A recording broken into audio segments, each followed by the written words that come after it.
Setiap orang mendambakan kebahagiaan.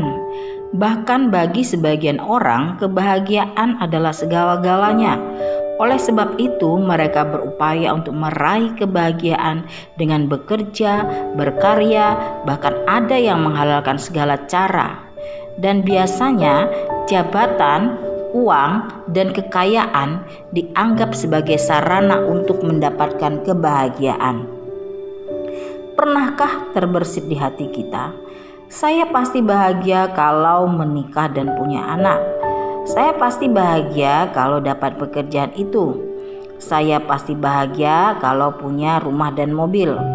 Saya pasti bahagia kalau saya memiliki penampilan yang menarik. Saya bahagia dan seterusnya.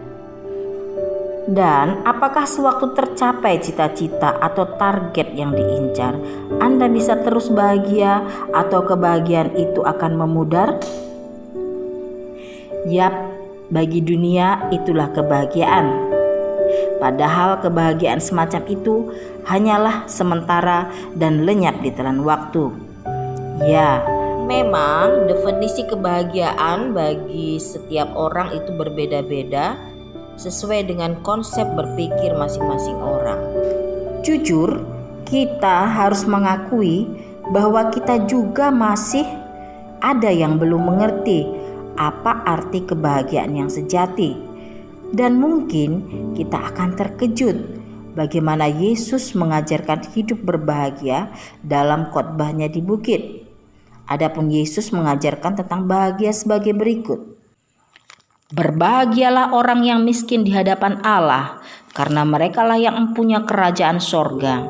Berbahagialah orang yang berduka cita, karena mereka akan dihibur. Berbahagialah orang yang lemah lembut, karena mereka akan memiliki bumi. Berbahagialah orang yang lapar dan haus akan kebenaran, karena mereka akan dipuaskan. Berbahagialah orang yang murah hatinya, karena mereka akan beroleh kemurahan.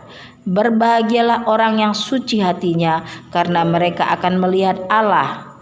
Berbahagialah orang yang membawa damai, karena mereka akan disebut anak-anak Allah. Berbahagialah orang yang dianiaya oleh sebab kebenaran, karena merekalah yang mempunyai kerajaan sorga. Ucapan kebahagiaan yang diucapkan oleh Yesus ini cukup aneh ya. Apa yang diucapkan Yesus tidak sejalan dengan apa yang kita pikirkan selama ini sebagai kebahagiaan. Sebab orang yang dikatakan berbahagia bukanlah orang memiliki apa yang kita anggap dimiliki oleh orang yang berbahagia. Kok bisa miskin, duka cita, lemah lembut, lapar dan haus, murah hati, suci hati, membawa damai, dan dianiaya mendatangkan kebahagiaan? Ini benar-benar gak sesuai dengan nilai-nilai hidup, baik pada zaman Yesus maupun zaman sekarang. Ini tidaklah relevan. Ya, karena ajaran Yesus ini mengandung nilai-nilai kekekalan yang hanya dimengerti oleh orang percaya. Orang-orang yang dikriteriakan sebagai orang-orang berbahagia di sini adalah orang-orang lemah dalam ukuran dunia. Sebab hukum rimba di dunia ini, siapa yang kuat, dialah menjadi pemenang yang patut dikatakan berbahagia. Rupanya di sini Yesus memberi pengertian yang sebenarnya terhadap kebahagiaan. Bukan kebahagiaan semu, tetapi kebahagiaan yang sejati yang ditawarkan oleh Yesus. Orang-orang lemah yang dikriteriakan sebagai orang yang berbahagia adalah orang-orang yang tidak berdaya, orang-orang yang hancur hati, yang menyadari bahwa mereka membutuhkan Tuhan. Dan mereka inilah orang-orang yang sadar akan ketergantungan mereka kepada Allah. Bagi orang-orang seperti ini, hanya Tuhanlah yang menjadi kepenuhan terhadap kebutuhannya yang merupakan sumber kebahagiaannya. Istilah bahagia dalam bahasa Yunani adalah makarios, yang artinya diberkati atau beruntung. Berbahagia di sini bukan suatu kondisi perasaan senang atau happy, tetapi sebagai kondisi diberkati dalam pandangan Allah.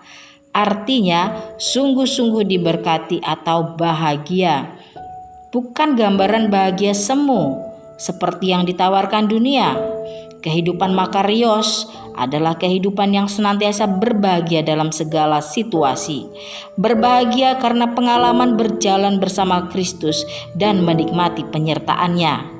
Kehidupan yang diperkenan oleh Allah, itulah makarios, kebahagiaan yang sejati. Amin. Tuhan Yesus memberkati.